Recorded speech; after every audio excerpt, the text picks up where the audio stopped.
Hey guys, I know you're out there copying golf pros on YouTube. You know, that's where we live out there. You guys are out there checking things out, trying to get better at this game. I hope this really helps you with how to put your hands on and the matchup at the top with the wrist hinge.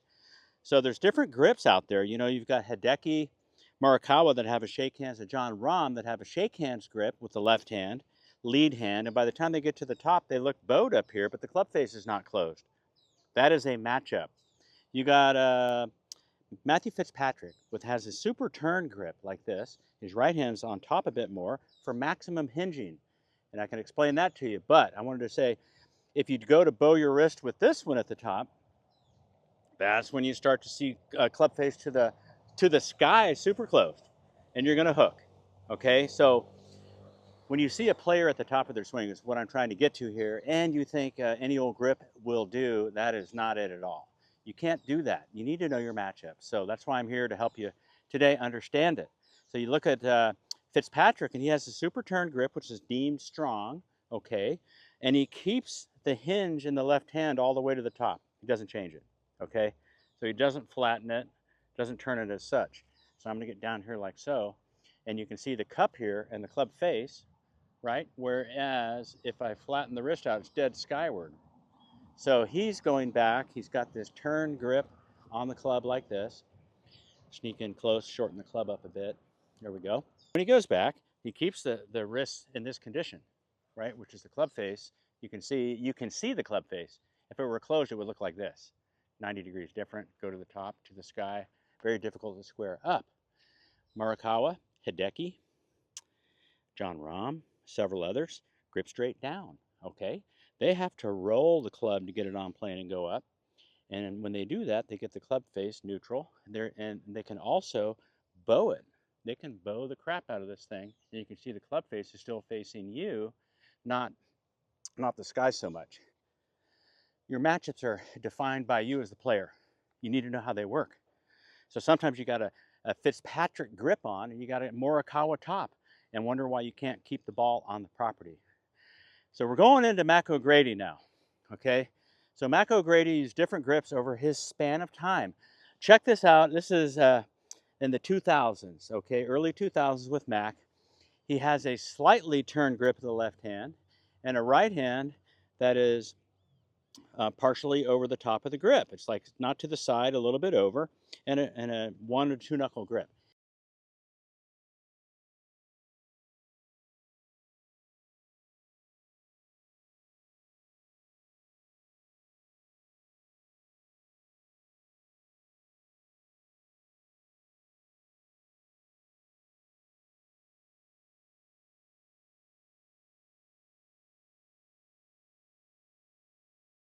In early MORAD, Mac had his hand this way, and he advocated this extremely because he was wanting a hinging top of the swing.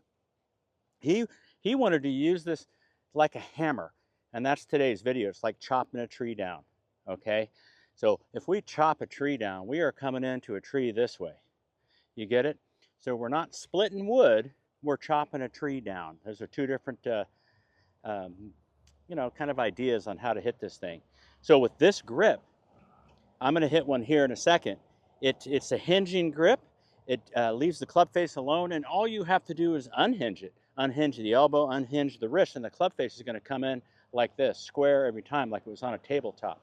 Can you see that? So that's just an uncocking, uncocking, cocking, uncocking, not a uncocking rolling grip, which you need to do with Morikawa, John Rahm, the other guys that have the shake hands grip, Hideki.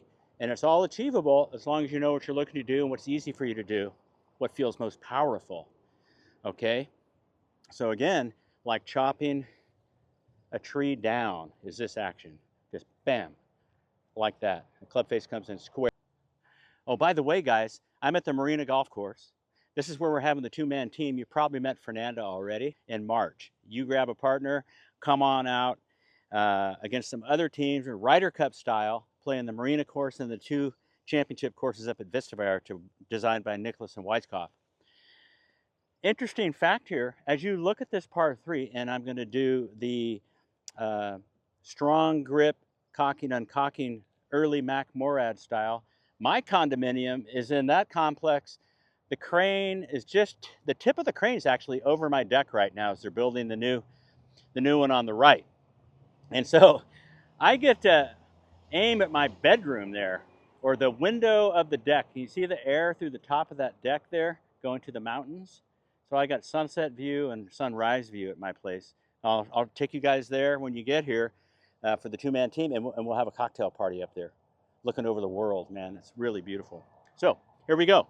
I'm gonna go in here, strong grip like this, or turned quite a bit, where if I were like here, you'd see my hand not directly level to you right now, but turned under a little bit. So I maxed out this wrist cock backwards, extension, and as I set it down, it'll look like this.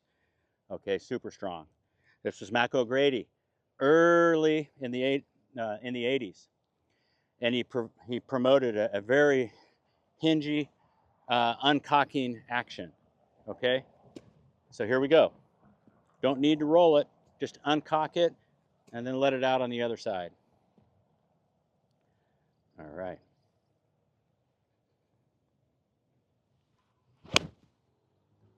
Boy, that felt good.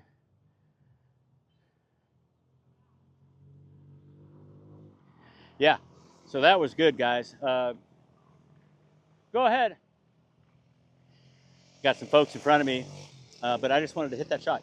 Now, it's a pin high, left of the pin there, but I hit it absolutely great and with that style. So the matchups, today's video, you've got to understand it, you know, and this action right here is awesome for wedges, by the way. So you can learn it with the wedges, blend it into your full swing. Maybe it's something that's going to be magical for you, but it matches up at the top as such, where you would keep the hinging in this hand, just like Rory actually does this. Okay, a lot of guys are flat by this time right here, midway up, but keep the cup in there. In other words, it's a little bent back here and turned onto the club here, you know, just turned a little bit and bent back, and then your goal is you take it back just like this. Okay, don't change it. Cock it back, and the other thing, it cocks it back on plane. The golfing machine calls this a 10-2D grip. That's what Fitzpatrick has. He's a slight man, and he definitely wanted to pick up speed. So he's done everything in his power to create more power. One of them is to get maximum wrist hinge for speed. So if you guys are going with the flat wrist to the top, you are losing a lot of speed. You might maybe gain a little on consistency, but you aren't going to hit it very far. Anybody that's in their 50s needs some wrist hinge because it's free power, and you can still move these guys. You can't move the Chevy very good, but you can move these guys. So I liken it to like the body is the engine, the arms are the fan belts, and spark plugs are the hands. We still got used to the hands, you know, in our later years, like myself here. You know, I could play on the senior tour, super senior. I don't know, but just to let you know, that's how you get the wrist hinge. You got to have your hands turned and understand that you're trying to, you know, get it cocked at the top, and the matchups that go with them. That's it. So what I'm going to do also is show you over here O'Grady's later grip and style and the early MORAD. So we got, you know, late 2000s, and then we also have early 80s, mid 80s, and they're completely different. So why did he do that? He was looking for the best, most consistent action for ball compression and accuracy. In the beginning, it was all speed. So what do you want? Speed with uncomplicated alignments, or do you want to get into flat wrist and a little bit more of the swing plane and going down the plane with a thrusting kind of action? That would be the later MORAD. They're both in the Hall of Fame as far as ball striking goes. That guy was so good.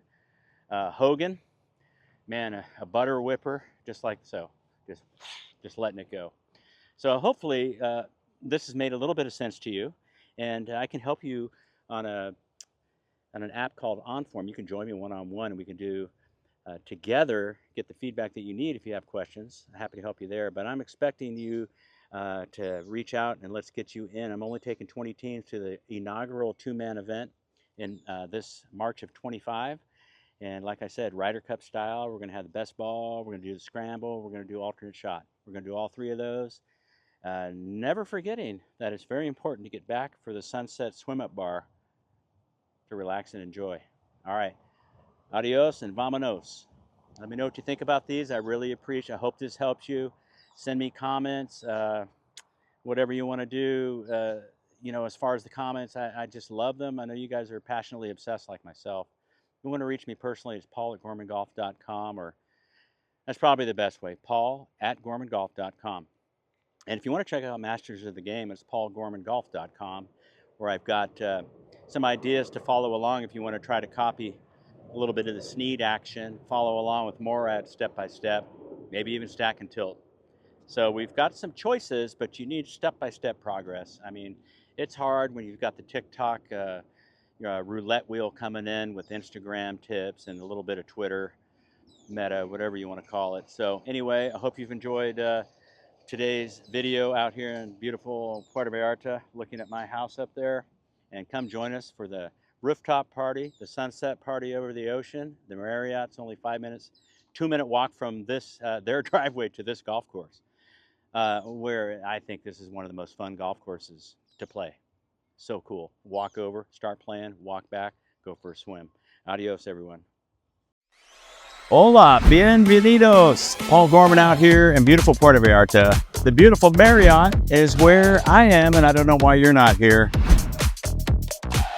Probably snowing or raining where you are, but I'm going to invite you out here. paul@gormangolf.com. That's my email. We're December 8th through the 13th. We're bringing a group here. You're going to be in there. You can give me a ring too, 415-699-9117, and I'll walk through the whole deal. Book your flight. Come join us. First drink's on me, okay? Vamonos.